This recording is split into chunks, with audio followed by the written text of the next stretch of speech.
أعوذ بالله من الشيطان الرجيم. بسم الله الرحمن الرحيم.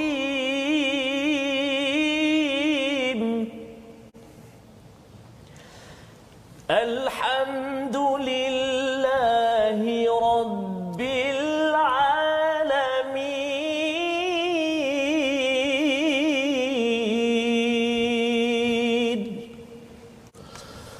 الرحمن الرحيم.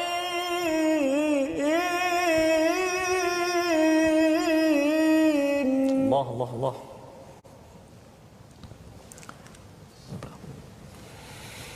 مالك يوم الدين.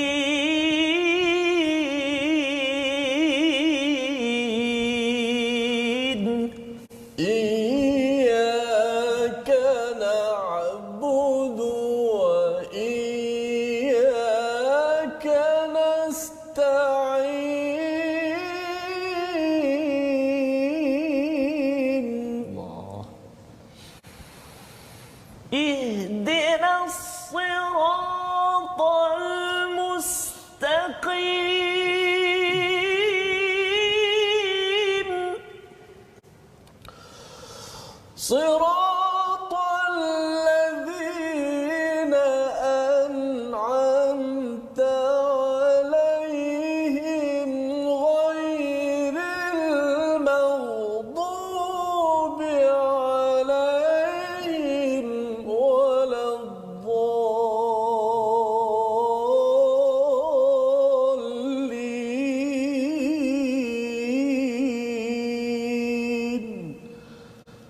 آمين. آمين. Hanya kepada Allah doa yang ikhlas ataupun lahu da'watul haqq. Ada dua maksud di sini. Satu adalah dakwah ini seruan ke arah kebenaran. Ya. Seruan ke arah kebenaran, dakwah kepada kebenaran ini lahu hanya milik Allah Subhanahu Wa Taala. Nak ceritanya ialah bahawa nabi-nabi membawa dakwah kepada kebenaran itu, nabi-nabi pun takut kalau katakan tidak mengikut peraturan daripada Allah. Nabi-nabi ini semuanya tertakluk kepada peraturan daripada Allah Subhanahu Wa Taala. Ya, sebagaimana alam ini sudah tertakluk pada peraturan Allah dan malaikat tertakluk pada peraturan Allah Subhanahu Wa Taala. Ini daripada perkataan lahu da'watul haqq yang pertama. Tapi pendapat yang kedua juga yang sama benarnya, iaitu lahu da'watul haqq ini ada kaitan dengan doa. Doa yang benar hanya untuk Allah Subhanahu Wa Taala. Sebabnya Allah sambung, walladzina yad'una min dunihi, siapa yang menyeru, yang berdoa kepada selain daripada Allah, la yastajibun, tidak akan dijawab. Tidak akan dijawab lahum bisyai'in, ya, walaupun sedikit. Ini adalah hujah kepada orang-orang musyrik yang berdoa kepada selain daripada Allah. Ataupun ada orang yang sudah pun masuk kepada agama Islam tetapi dia mohon lebih kepada manusia berbanding lebih memohon kepada Allah Subhanahu Wa Taala. Itu sebabnya Ustaz Tar, Ustaz Til, sebenarnya kita zaman pandemik ini bila ada cabaran, ya, kita ada cabaran, kita memang akan minta tolong ke sesama manusia. Tetapi kita perlu mula dahulu lahu da'watul haqq, iaitu kita mohon betul-betul dulu kepada Allah, kemudian kita buat usaha, mintalah bantuan sesama manusia, minta sana, kita minta tolong, tanya pendapat. Kerana apa? Kerana kalau kita terus minta kepada manusia semata-mata, harapannya tinggi sangat, kita mungkin kecewa. Malah sebenarnya Allah suka kalau kita ini banyak berdoa, dan Allah bagi perumpamaan, ya, dalam surah Ar-Ra'd ini banyak perumpamaan yang amat, dalam muka surat ini pun paling kurang ada dua perumpamaan. Perumpamaan yang pertama di sini, illa kabasiti kaffaihi ilal ma, ya, iaitu seperti seorang yang melapangkan tangannya letak dalam air dan dia mengharapkan air itu masuk mulut. Dia tak buat apa-apa, dia tak letak ke sini, dia letak je tangan dalam air dan dia harapkan letak air itu akan masuk ke dalam mulut. Itu perumpamaan yang Allah berikan. Wa ma huwa bibaligh, tidak akan sampai, mana mungkin, kan? Kita nak minum ke ataupun kita nak air daripada tangan tu, kita ambil kat sungai ke, dia mesti diangkat begitu, ya. Jadi mustahilnya air itu akan sampai ke mulut, sama seperti mustahilnya doa kalau minta selain daripada Allah. Kan minta pada berhala, minta kepada mengharapkan kepada manusia melampau-lampau berbanding dengan berdoa betul kepada Allah Subhanahu wa taala. Dengan doa kita, subhanakala ilma lana illa ma 'allamtana innaka antal alimul hakim. Maha sucimu ya Allah, tidak ada ilmu kecuali yang Engkau ajarkan kepada kami, sesungguhnya Engkau yang Maha mengetahui, yang Maha bijaksana. Rabbi zidni ilma, ya Tuhan kami, tambahkanlah ilmu untuk kami. Allahu Akbar, Allahu Akbar. Mari kita sama-sama saksikan apakah ringkasan bagi sesi hari ini. Iaitu pada ayat yang ke-14 hingga ayat yang ke-15, kita akan melihat kuasa Allah dan semua makhluk lain yang sujud kepadanya, untuk kita sama-sama menguatkan ketauhidan kita kepada Allah Subhanahu Wa Taala. Kemudian Allah menyatakan pada ayat yang ke-16, keesaan Allah serta perumpamaan orang mukmin dan orang musyrik terhadap keesaan Tuhan kepada Allah Subhanahu Wa Taala. Itu yang disampaikan dalam ayat yang ke-16 dan diteruskan dengan satu perumpamaan yang amat menarik pada ayat yang ke-17. 17 nanti kita akan tengok ada istilah buih, ya. Ada dua jenis buih dan kita akan tengok sama-sama mengapa Allah bawakan perumpamaan ini amat penting, terutama kita di Aidil Adha ini kita nak tahu sama ada kita ini buih ataupun bukan. Nanti kita akan tengok pada ayat 17 dan disambung pada ayat 18, iaitu orang yang benar, orang yang batil serta nasib akhir orang yang beruntung dan yang amat sengsara, su'ul hisab, yang bukan su'ul azab, su'ul hisab, yang kita akan tengok sama-sama. Allahumma arhamna bil Qur'an. A'udzu billahi minasy syaithanir rajim. Bismillahirrahmanirrahim. له دعوة الحق والذين يدعون من دونه لا يستجيبون لهم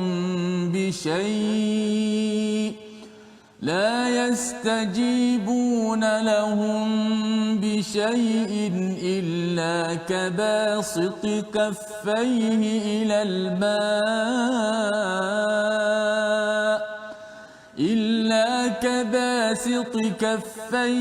إلى الماء ليبلغ فاه وما هو ببالغه وما دعاء الكافرين إلا في ضلال ولله يسجد من في السماوات والأرض طوعا وكرها وظلالهم بالغدو والآصال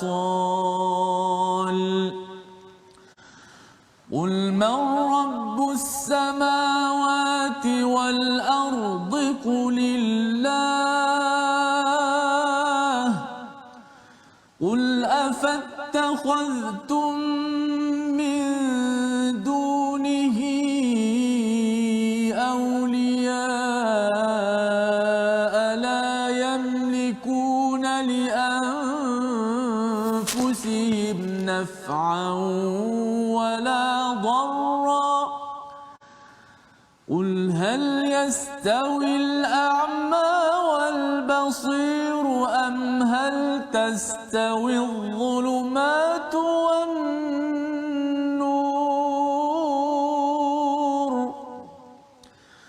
أم جعلوا لله شركاء خلقوا كخلقه فتشابه الخلق عليهم قل الله خالق كل شيء وهو الواحد القهار.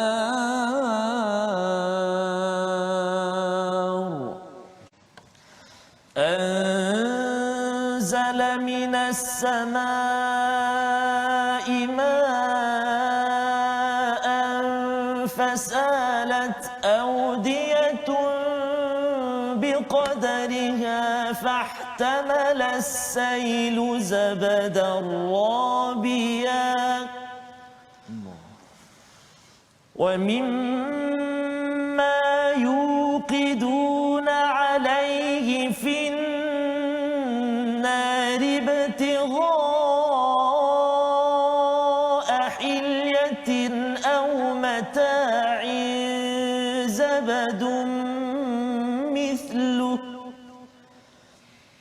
كذلك يضرب الله الحق والباطل فأما الزبد فيذهب جفاء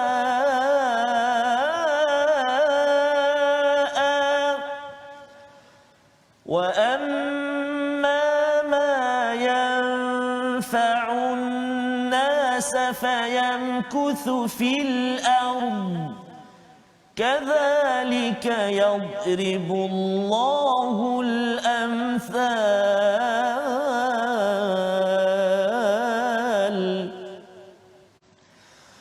للذين استجابوا لربهم الحسنى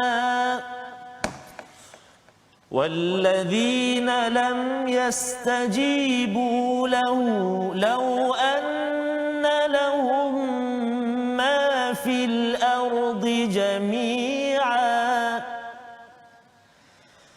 والذين لم يستجيبوا له لو أن لهم ما في الأرض جميعا ومثله معه لافتدوا به أولئك لهم سوء الحساب ومأواهم جهنم وبئس المهاد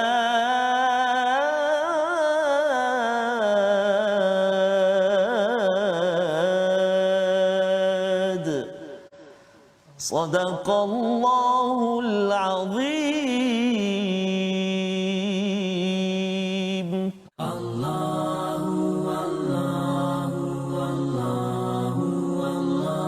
Resolusi pagi halaman 251 sama-sama kita saksikan. Iaitu yang pertama, kita bina keikhlasan dalam berdoa hanya untuk Allah dan hanya mengharapkan Allah. Yang pertama. Yang kedua, sering bersujud untuk dekatkan diri kepada Allah kerana semua makhluk sudah pun taat kepada Allah secara karha, tidak ada pilihan. Dan yang ketiganya, kita dalami Quran untuk mengeluarkan kotoran-kotoran kesyirikan dan juga kemunafikan yang mungkin, yang pasti ada dalam diri kita. Kita berdoa Allah pimpin kita. Allah, la ilaha illallah. Membawa pada perkataan kita pada hari ini, sama-sama kita saksikan. Iaitu perkataan pilihan kita adalah basata, iaitu maksudnya melapangkan, ya, seperti mana perumpamaan Allah bawa dalam ayat yang ke-14. Perkataan ini berulang 25 kali dalam Al-Quran. Bila tangan itu dilapangkan tetapi diletak dalam air sahaja, tak diletakkan bawa air ke mulut, memang mustahil air akan sampai. Maka inilah pelajaran untuk sama-sama kita sedar doa mesti betul-betul kerana Allah, dan kita bersyukur kalau kita ada dalam tauhid, kita doa agar anak generasi kita terus bersama tauhid, bersama Al-Quran. Astaghfirullah innallah kana tawwaba. Okey, kita ambil tajwid sikit pada hari ini. Kita lihat di slide hukum kita belajar hari ini berkenaan dengan hukum mad wajib, mat ataupun mat muttasil. Okey. Dia sebagai mat far'i, mat yang terjadi dengan sebab hamzah. Mat muttasil terjadi apabila huruf mat sama ada alif waw ya bertemu dengan hamzah dalam satu perkataan ataupun satu kalimah. Sama ada ketika wasal ataupun waqaf. Hukumnya wajib dibaca 4 ataupun 5 harakat. Sebab tu disebut juga disebut sebagai mad wajib. Wajib kita melebihi kadar daripada mak tabi'i. Mak tabi'i kita biasa baca dua. Tiba-tiba hari ini nampak mak wajib ada tanda apa? Tanda mak di atas tu, kita membacanya 4 ataupun 5 harakat mengikut riwayat kita lah Imam Hafs dan Asim, dan dinamakan mad wajib muttasil. Kita lihat contoh sedikit. Ayat kita baca sebentar tadi, ayat yang ke-14 pun ada, illa kabasiti kaffaihi ilal ma'i liyablugha fah. Tak boleh ilal ma'i liyab, macam mak tabi'i baca, tak boleh. Kena baca mesti panjang daripada mak tabi'i, sebab tu disebut mak wajib, mesti baca 4 ataupun 5 harakat. Yang kedua, am ja'alu lillahi syuraka'a khalaqu ka khalqih. Tak boleh syuraka'a khalaqu, tak boleh. Yang ketiga, ulaika lahum su'ul hisab. Ada 2 kat situ. Yang kedua tu kita tengok contoh yang kedua, su'ul hisab. Contoh pada su'ul hisab, waw, huruf mak waw tu bertemu dengan hamzah. Biasa nampak alif je kan? Hari ini huruf waw di situ adalah waw. Su, waw bertemu dengan hamzah dalam satu kalimah, maka dibaca dengan mak wajib. Ulaika lahum su'ul hisab. Wallahu a'lam. تبنا إلى الله ورجعنا إلى الله وندمنا على ما فعلنا يا الله والحمد لله رب العالمين